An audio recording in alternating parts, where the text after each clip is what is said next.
Proverbs chapter 3, verses 27 and 28.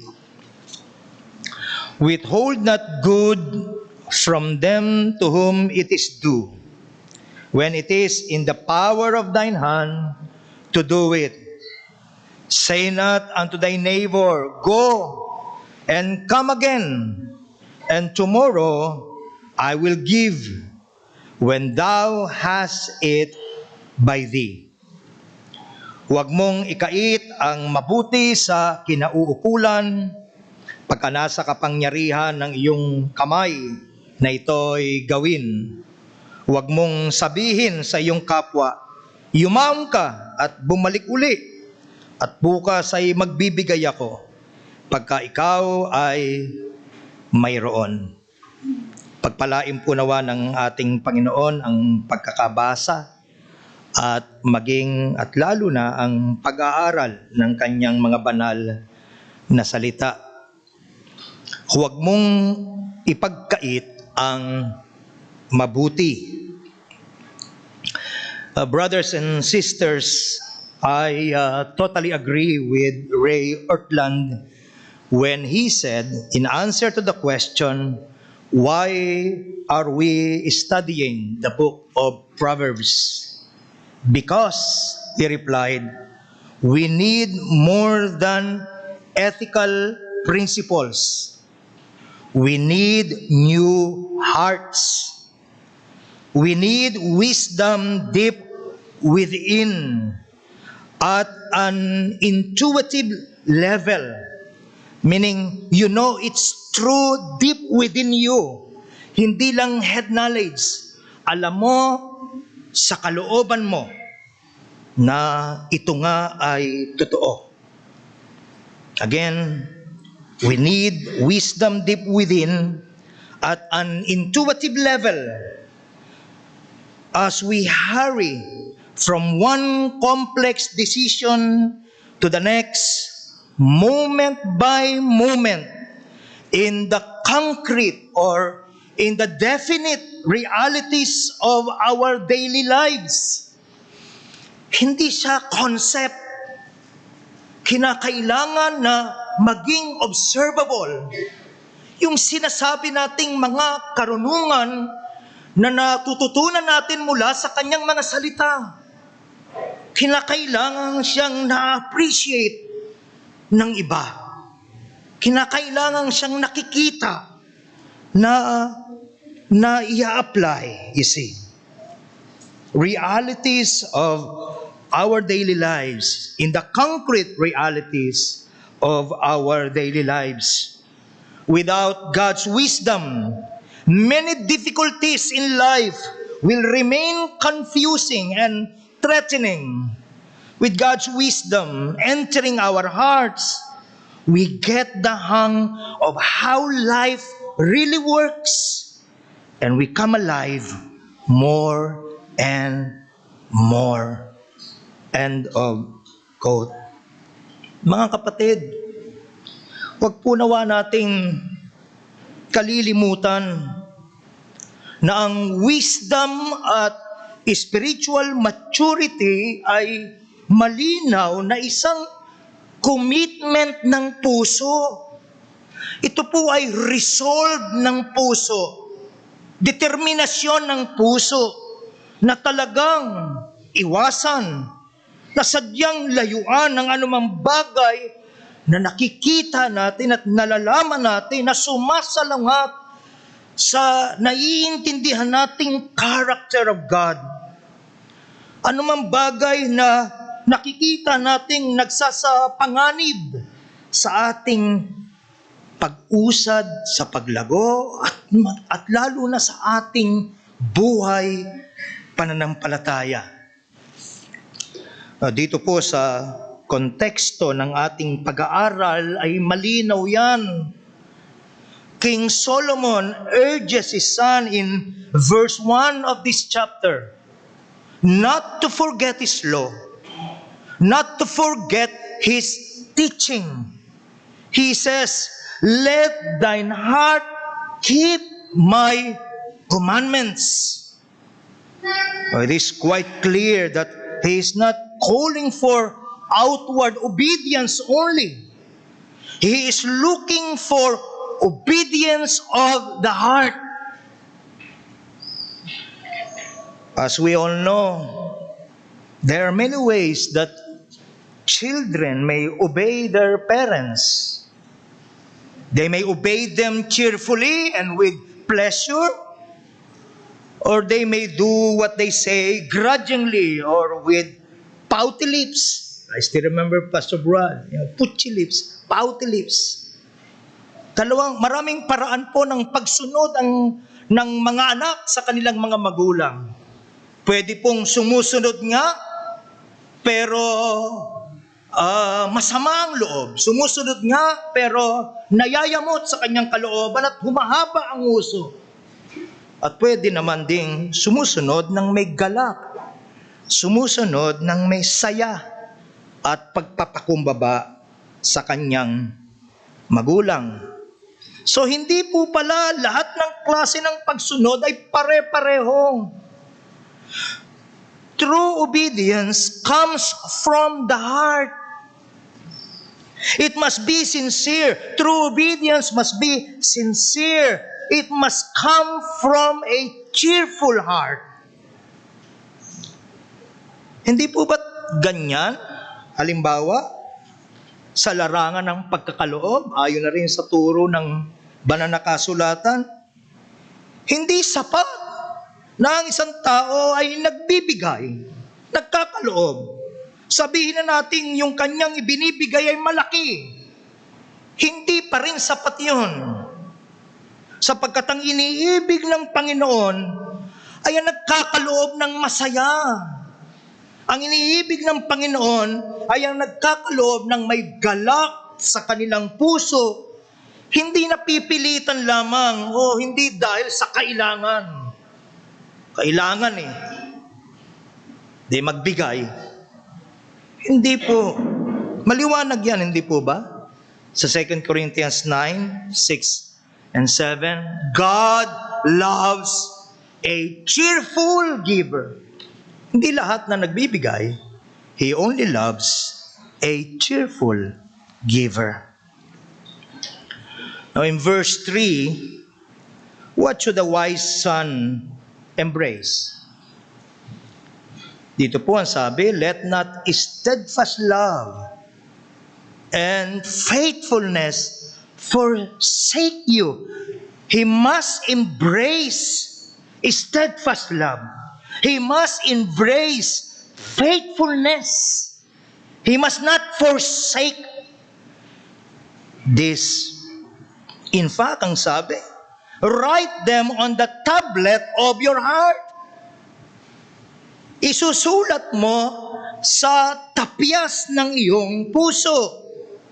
Now, in Filipino, itong nakalagay, manatili kang mapagmahal at matapat.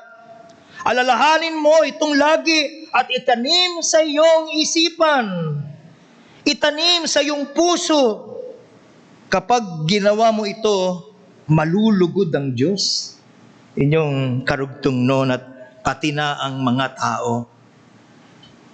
So, kung may karunungan po pala tayo, dapat makilala tayo na nagtatapat at totoo sa tipanan. Sapagkat yun yung context ng faithfulness. Covenant faithfulness. Hindi taksil. Kung tayo po ay talagang taong nagtataglay, tumanggap ng karunungan, makilala po nawa tayong hindi taksil, hindi sinungaling. At itong mga katangiang ito ay dapat palang nakaukit. Ito po pala'y dapat na nakasulat sa ating mga puso. Write them on the tablet of your heart. Halos sa tagubiling ito ng ama sa kanyang anak, ano po ang naaalala ninyo? May naaalala po ba kayo? Well, maaalala po natin dito ang Ten Commandments. Sapagkat ang 10 utos po ay nakasulat din, nakaukit sa tablets of stone. Pero mayroon pong pagkakaiba. Sapagkat ang mga tagubili ng Ama sa kanyang anak dito ay dapat na nakaukit sa puso. Yung application niyan sa modern day, yung bang tamang nandyan ang lahat ng salita ng Diyos sa ating wall, pero hanggang doon na lang. Tadtad ng salita ng Diyos ang ating bahay, maliban na sa ating puso. Yun po yung pagkakaiba. Sapagkat ang tagubilin po ng Ama sa kanyang anak dito, dapat daw na nakaukit sa puso, hindi lamang sa tapyas ng bato. Now, interestingly, the word for law in verse 1, my son, forget not my law, is the word Torah. And the word commandments, my son, forget not my law, but let thine heart keep my commandments. That word reminds us of the laws given by Moses to Israel. At halos ganito din po ang mababasa natin doon naman sa Proverbs chapter 7 verses 1 to 3. Ganito po ang sabi, my son, keep my words and lay up my commandments with thee. Keep my commandments and live, and my laws the apple of thine eye. Bind them upon thy fingers, write them upon the table of thine heart. Bakit po mahalaga na mapag-ukulan natin ito ng pansin? Mahalaga po ito sapagkat ipinapakita sa atin dito na walang pagkakasalungatan sa pagitan ng wisdom at ng Torah, the law. Wisdom and Torah belong together. Those who are wise keep, those who are wise observe the Torah, observe the law. Ang taong tunay na may taglay na karunungan ay nagpapailalim sa kautusan. Yung mga anak-anak natin, hindi mo pa pwedeng sabihin marunong ka kahit malayo na ang narating mo sa pag-aaral kung ikaw ay palasuway sa iyong magulang. Hindi po yan totoong karunungan. Kung ikaw ay walang modo, kung ikaw ay impertinente sa iyong magulang, kahit ano pa ang maabot mo, hindi ka maaaring ituring na tunay na taong may karunungan. Muli, ang taong tunay na may karunungan ay nagpapailalim sa kautusan. Handa siyang ganapin, handa siyang tupdin at pailalim sa kalooban ng kanyang Diyos. Now, alam natin na mayroong discontinuity sa pagitan ng Old Testament at ng New Testament.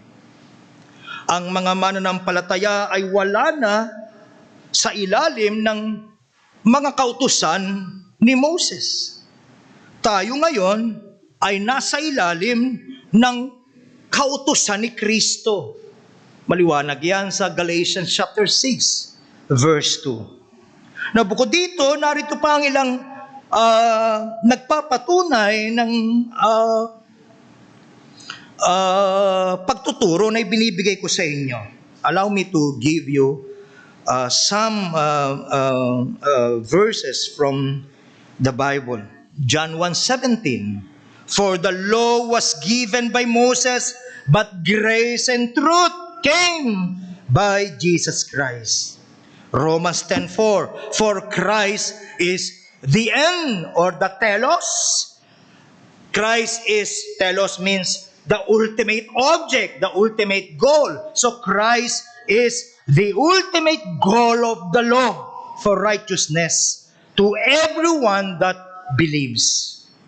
Romans 6:14, for sin shall not have dominion over you. Bakit?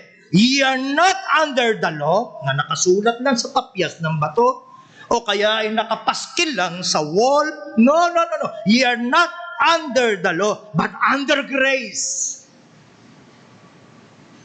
Ang kalooban niya ay hindi na lang nakasabit kung saan, kundi sa pamamagitan ng miracle of the new birth. Ito inilagay niya sa loob ng bawat isang tunay na nakakilala sa Kanya. Now in connection with this, we also read the promise in Jeremiah 31 that the law will be written on the heart of God's new covenant people. So way back, all the way sa Old Testament, iniuhula na.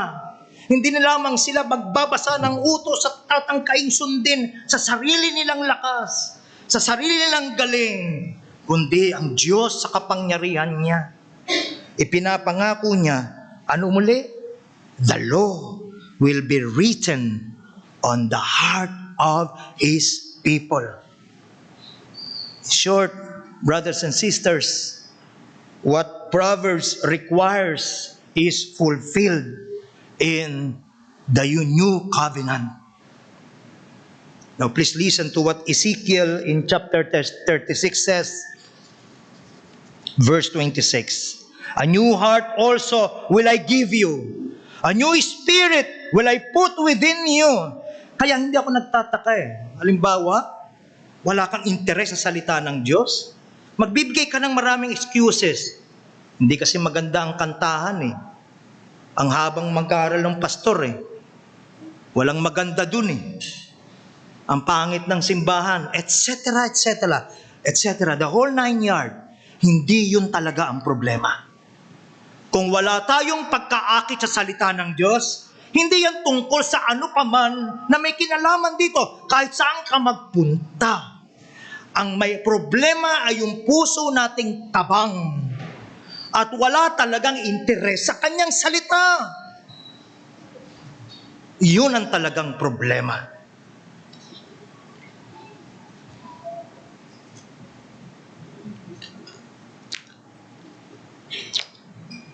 And so the promise is, I will take away the stony heart out of your flesh, and I will give you an heart of flesh. I will put my spirit within you and cause you to walk in my statutes, and ye shall keep my judgments and do them. Did you see that, brothers and sisters? Those who have the Holy Spirit will. Di sinabing might. Those who have the Holy Spirit will keep God's law. Those who have the Holy Spirit will walk in His statutes.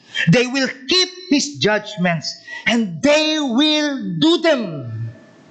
That's why, it's very, very difficult. You would find it very, very difficult to fake your conversion, to fake your faith. Ang hirap. Sasabihin mong Kristiyano ka kahit hindi. Sasabihin mong nakakakilala ka sa Panginoon kahit hindi. Na ang tangi mong dahilan, lumaki ka sa isang Kristiyanong tahanan, Kristiyano ka na agad, automatic. Hindi po gayon. Individual ang pagkaranas ng conversion. Dapat kumilos ang Diyos sa puso mo. Hindi mo pwedeng sabihin, tapat ang nanay ko sa Diyos. Hindi mo pwedeng sabihin, mapursige ang tatay ko sa paglilingkod sa Diyos. Hindi yun ang tanong na ihaharap sa iyo ng Diyos. Ang tanong na ihaharap sa iyo ng Diyos ay ito, anong ginawa mo sa lahat ng mga katotohanang naririnig mo? Sino ako sa iyo? Sino ako sa buhay mo? Masasagot mo ba yan? Be honest. Anong sasagot mo dyan? Ano ako, sino ako sa buhay mo? Ako'y natatakot na marami sa atin ay hindi magagawang masabi, Ikaw ang aking Panginoon, ikaw ang aking tagapagligtas, ikaw ang hari, ikaw ang lahat-lahat sa akin. Yan lahat na yan ay pagpapakilala ni Kristo tungkol sa sarili niya. Ang tanong, yan ba ang Kristo na inaangkin mong nakikilala mo? Ikaw ang lahat sa akin. Ikaw ang aking hari. Ikaw ang aking Panginoong Diyos. Dapat ka sa aking pinakasinserong pagsamba. Oo, sinasamba natin ng maraming bagay. Yan, sigurado yan. Sinasamba natin ang pera, sinasamba natin ang promotion, ang karangalan, sinasamba natin ang pagkilala sa atin ng ibang tao, sinasamba natin ang ating pamilya, etc., etc. Pero hindi yan, mga kapatid, ang mahalaga. Ultimately, ang tanong, sino si Kristo sa iyo?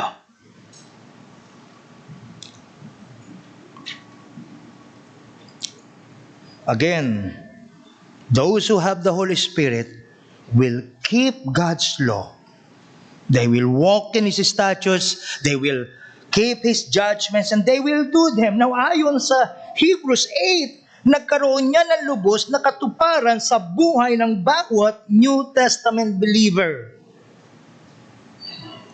Purihin ang Panginoon, mga kapatid.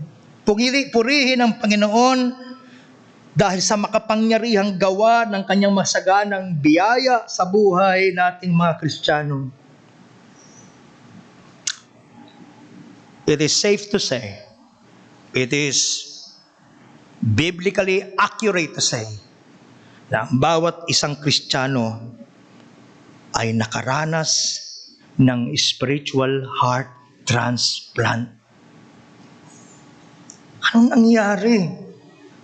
Ang pagkakakilala ko sa kanya, mangangalo niya yan eh. Anong nangyari? Ang pagkakakilala ko sa kanya, mandaraya yan eh.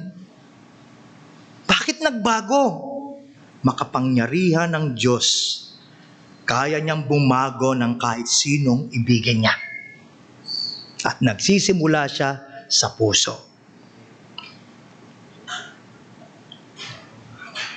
At ito pong bagay na ito ay malinaw na katibayan na ikaw ay tunay na Kristiyano. Kung ito ang patotoo mo, ito'y malinaw na katibayan na ikaw ay tunay na Kristiyano. Sapagkat ang kanyang kalooban ay nakaukit sa iyong puso. Kaya kagalakan mong tuparin ito, kasabikan mong gampanin ito, bunsod ng sincere love for Him. Yes, it may be true that we all stumble in many ways and in many things, James 3:2. But one thing is clear, we are no longer what we used to be. We are a new creature in Christ. Kasabihan nga namin magkakasama sa pagbibisikleta, malayo pa pero malayo na ang ating narating. At totoo po yun, lalo na sa buhay pananampalataya. Malayo pa, pero malayo na ang ating narating as we continue to grow in grace and in the knowledge of our dear Lord Jesus Christ. Hindi pwedeng kung ano ka noon, paano ka noon, sino ka noon. No sinasabi mong nakakilala ka sa Panginoon ay walang nagbago, hindi pwedeng gano'n. Maglalagay ako ng malaking question mark sa harapan mo kung gayon ang iyong patotoo. Isang konkretong halimbawa po nitong ating pinag-uusapan ay yung mababasa natin sa 1 Thessalonians 4. Beginning verse 9, but as touching brotherly love, ye need not that I write unto you, for ye yourselves are taught of God to love one another. And indeed, ye do it. Nakuha nyo ba? Itinuro, tapos nakitang nangyayari. Ultimately, ito'y usapin ng puso. Hindi naman issue ito ng ano ginawa mo nung Sunday morning? Hindi tayo ganon. Tayo mismo sa sarili natin magtatanong, nasaan ang puso ko. Amen? Tayo yon, individual yon. Magsagawa tayo ng individual na reflection. Sabik ba ako na, at nagtutumilin ba ako na lumapit sa Diyos sa panalangin? Na magsilbing pagkain ko ang kanyang salita na para bagang may kulang kung hindi ko ito mapagbulay-bulaya? Ikaw lang ang pwedeng sumagot niyan. Wala nang iba. Again, but as touching brotherly love, you need not that I write unto you, for ye yourselves are taught of God to love one another, and indeed ye do it toward all the brethren which are in all Macedonia. But we beseech you, brethren, that ye increase more and more. Amen? Hindi stagnant. Nagpapatuloy po ang paglago. Hindi yung matanda na ako nung araw nagagawa ko yan, ngayon hindi na. Kaya kayo na lang manalangin, ako, tanda na. Really? Anong ginagawa mo? Naglalaro? Pwede. Ng computer, or laptop, or iPhone. So ang tanong, paano natin higit pang maipapakita at maipadarama ang pag-ibig natin sa isa't isa, lalo na sa konteksto ng iglesia, at syempre gayon din sa wider context ng pakikitungo naman natin din sa ating kapwa. Well, marami pong paraan actually, maging dito sa particular chapter na ito ay maraming mga pagtuturo. Pero mag-zero in tayo sa ating text this morning. Withhold not good from them to whom it is due, when it is in the power of thine hand to do it. Say not unto thy neighbor, go and come again, and tomorrow I will give when thou hast it by day. Isa po sa tagubilin na iniwan sa atin ng Panginoon na may kinalaman dito ay ang ibigin mo ang iyong kapwa gaya ng pag-ibig mo sa iyong sarili. Love thy neighbor. Napansin niyo yung connection? Say not unto thy neighbor sa verse 28 of Proverbs 3. Ang iyong kapwa ay iibigin mo gaya ng iyong sarili. Ay binigay po ito para tulungan tayo na ma-define kung paano tayo dapat makikipag-interact sa ating kapwa, especially to our fellow believers. Dito malaki ang tulong ng Proverbs, lalo na sa pagtuturo kung paano dapat i-handle ang ilang specific situations involving our neighbors. And these two verses in Proverbs 3 are some of those verses that give us that instruction. Now, from here po, dalawang practical and ethical admonition ang pwedeng makikita natin.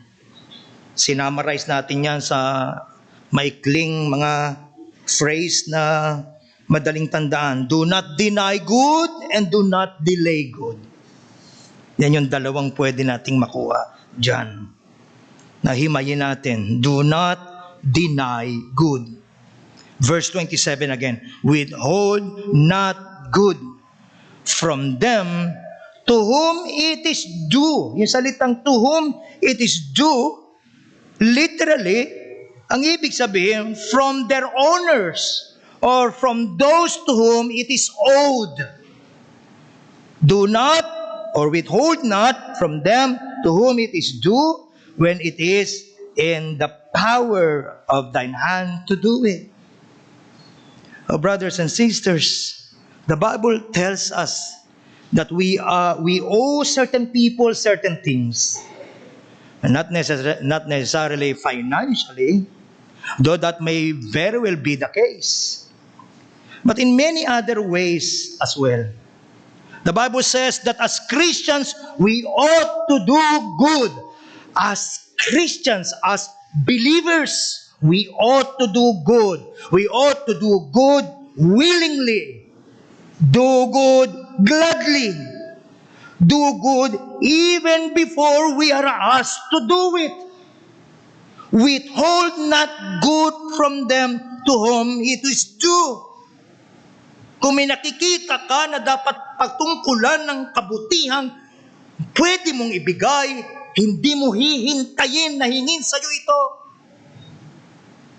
Ibibigay mo ito.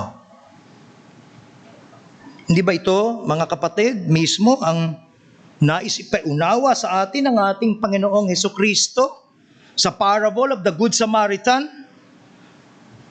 Matatagpuan po natin yan doon sa Luke 10. Hindi nyo ba napansin kung, I don't know, kung kailan kayo huling nagawi dito sa bahaging ito. Pero ito po'y napagbubulay-bulayan ko these past few days. In fact, yung painting na yan ay, classic painting ng Good Samaritan. Wala naman pong legal obligation ang taong ito na tulungan ng lalaking hinarang ng mga tulisan. That's the story. Lalaking hinarang ng mga tulisan, hinubaran, binugbog, iniwang halos patay. Ang totoo po, mas maraming pwedeng excuse ang Good Samaritan upang iwanan na lamang at huwag nang makialam sa kahabag-habag na kalagayan ng taong ito. Pero nalalaman niya, pero malinaw sa kanya na meron siyang pwedeng gawin. Malinaw sa kanya na meron siyang kakayahang tumulong. Gawa ng mabuti itong taong ito. Kaya't hindi niya ito ipinagdamot. Hindi siya nag-atubili. Sapat na malinaw sa kanya. Nasa tama akong lugar. Meron akong kakayahan. Walang dahilan na hindi ko siya tulungan. Yan diwa na yan, yung prinsipyo na yan. Alam niyo kung kanino yan mensahe? Sa mga nagpapakilala na umiibig sa Diyos. Sa mga nagpapakilala na umiibig sa kapwa nila. That's the context of Luke chapter 10. Oh, by the way, the word good here, withhold not good from them to whom it is due, does not mean just being nice in general. Hi, hello, bait naman yan. No. Again, talk is cheap. As important as prayer is, for example, hindi sapat na sasabi, I'm praying for you. May sakit. Kailangan magpa-ospital. Malinaw sa iyong walang kakayanan. May kakayanan ka sa panahon na yon. I'm praying for you. Hindi po ganon, mga kapatid. The word good here means material, tangible, good, or goods. Pwedeng money, pwedeng tools.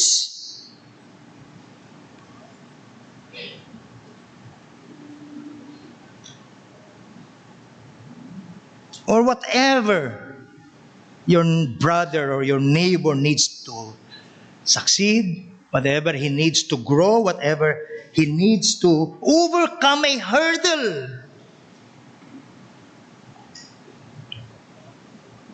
Withhold not good. Ang idea na gustong i-convey dito, mga kapatid, ay ang i-volunteer mo ang mabuting bagay na ito. Hindi kailangang isolicit ito sa iyo. No, the other night,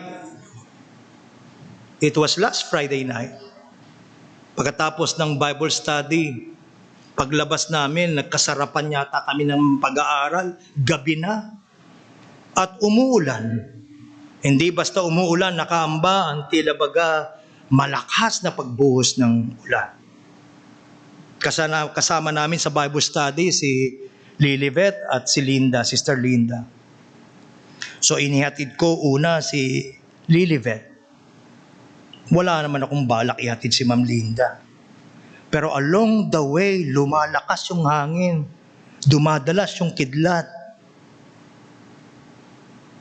At ang sabi ko kay Sister Linda, Ma'am, ihahatid na kita.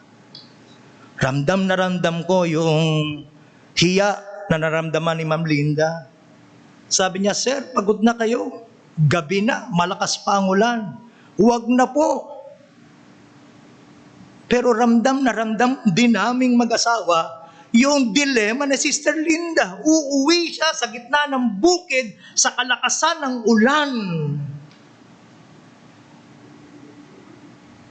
Hindi ko ikamamatay kung ihahatid ko siya hanggang doon.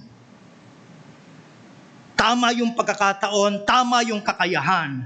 And so we did it. Oh mga kapatid, hindi po bang ito ang inaasahan mula sa bawat isang totoong magkakapatid? May ini-expect po ba tayong anything less than this? Meron po ba tayong ipagmamalaki kung may nagawa tayong isang bagay na mabuti? Samantala yung kakayahan, biyaya lang ng Diyos na tinanggap mo rin? Oh, kailangan nating makitang lalo't lalo pa. Hindi yung may ginawa kang mabuti, mamayabang mo pa, ipagkakalat mo pa. So ang target, ipagmayabang, hindi talaga ang gumawa ng mabuti. Yung example ko, di ba? Wait for it, yung giving. Wait for it. Wait for it. 20 pesos. Now, nothing is wrong with 20 pesos. Hindi yun ang issue. Noong nakaraan nating pag-aaral, sentimo lamang ang ibinigay noong widow sa illustration na binigyan ni Jesus Christ. Pero you know what? Yun na ang lahat-lahat sa Kanya. Oh, mga kapatid. Kailangan nating lalo pang makita, maramdaman ang patotoo ng ating pananampalataya. That's the point that I'm trying to drive at. Na maaaring makatulong pa po dito para mas maging malawak yung ating unawa. Ang komentaryo dito ni Charles Bridges. Ito ang kanyang sinabi. The wise man, tungkol dito sa ating mga talatang pinag-aaralan. The wise man comes now to some practical points. He shows that the result of selfishness is to withhold good. Pagka makasarili, ang tanggap ka lang ng tanggap, lalo na mula sa Diyos, pero wala kang kagayakang, itong biyaya na ito ay ipadama sa iba. This dishonesty takes many forms. In borrowing without making any repayment. Psalm 37:21, the wicked borroweth and payeth not again, but the righteous showeth mercy and giveth. In evading paying taxes, in keeping back wages due to employees, James 5:4, Jeremiah 22:13-17. But this instruction is deeper than this. Even if we are not legally indebted person, or to anyone rather, even if we are not legally indebted to anyone, we have an outstanding debt to love one another. Amen? Utang natin sa isa't isa ang ibigin ng isa't isa. At yung klase ng pag-ibig na ito ay walang kondisyon. Hindi yung one-sided. Unawain niyo ako, pero hindi ko kayo unawain. Hindi po ganun yun, mga kapatid. Gawan niyo ako at pakitaan ng mabuti, pero wala ko obligasyon pakitaan kayo ng mabuti. Hindi po ganun yun. Parang scratch my back and I'll scratch your back. Hindi po biyaya yun. Hindi po grasya yun.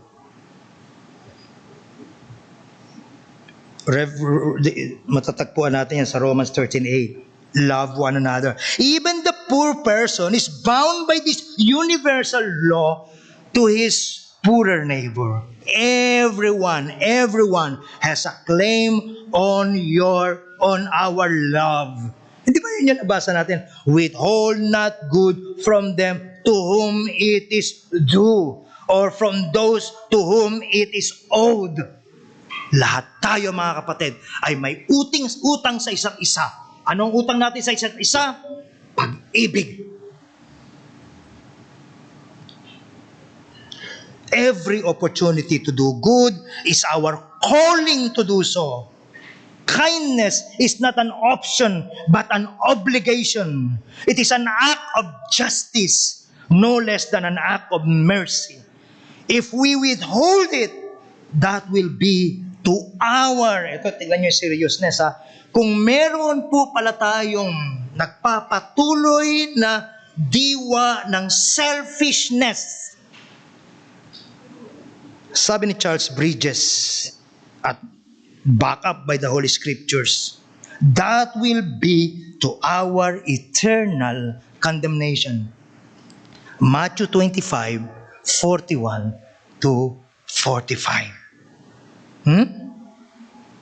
Sa dulo pala, kung yung selfishness ay hindi kinakikitaan ng pagbabago, hindi na siya issue ng growing in faith.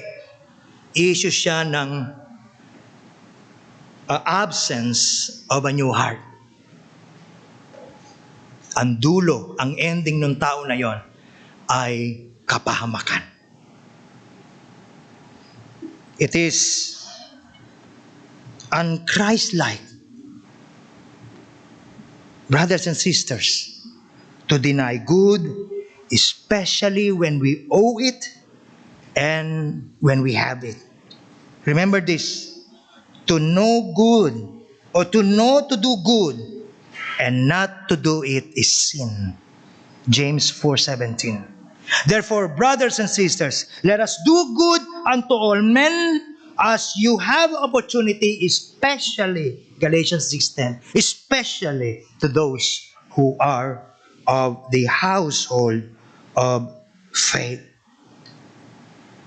And when we do good, do it, when we have the ability to do good, do it immediately. Sabi nga po ng isang Latin maxim, bis dat qui cito dat. He gives twice who gives promptly. Huwag ka nang magdili-dali. Kung nakikita mo na ikaw ang nasa posisyon upang magpadama, magpamalas ng kabutihan sa kapatid, sa kapwa, para mo nang ginawa ito ng doble kung ginawa mo siya agad.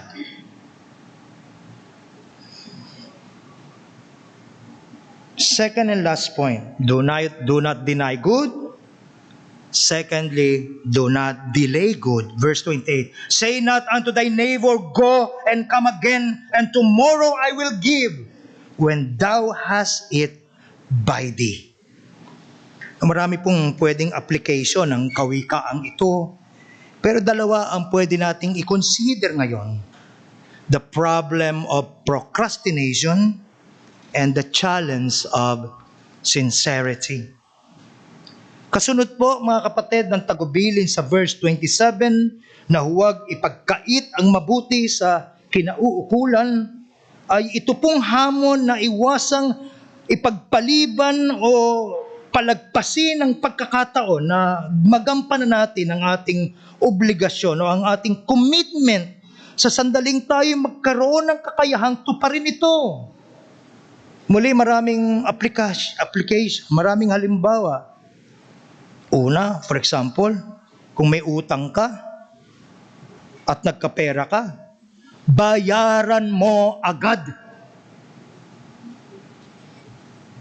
Hindi yung bigla, nung nagkapera ka, bigla, naisip mo, matagal-tagal na akong hindi nagbubura kaya. What? Walang karapatang magburakay ang marami pang bayarin, maliban ng ito ay libre mula sa iba.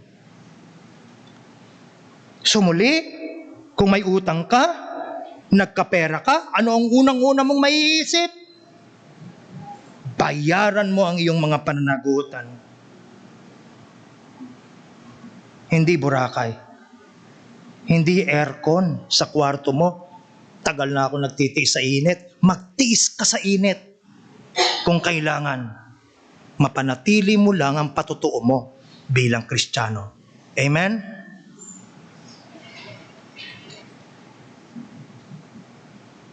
One day millionaire, nagkapera, nakalimutan ang mga pananagutan, nilibre ang lahat ng mga katrabaho sa opisina. What? Isang halimbawa yan. Pangalawa, kung may napangakuan ka, kung may commitment ka, lalo na kung yung commitment mo may kinalaman sa ministeryo ng iglesia, tuparin mo yung commitment mo. Dumating ka sa tamang oras. Gawin mo ng may buong lakas, buong galing, buong atensyon, buong puso, hindi half-hearted. Ang gampanin mo. Bakit?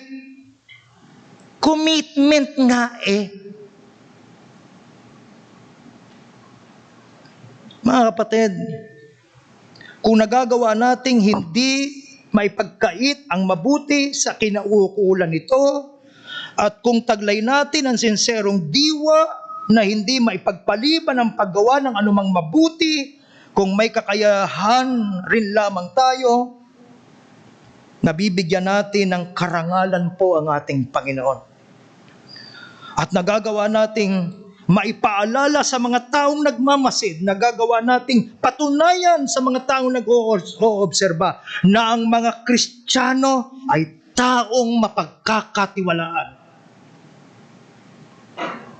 Hindi balasubas, hindi malilimutin sa kanilang gampanin, tapat sa kanilang pangako, sincero kung kumalinga, sincero kung magmahal.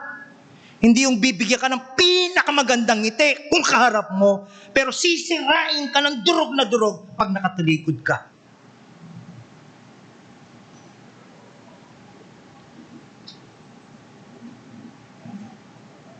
Alam po ninyo, kung tayo naman ay nabibigong gawin to, nagdadala po tayo ng malaking kahihiyan sa pangalan ng ating Panginoon.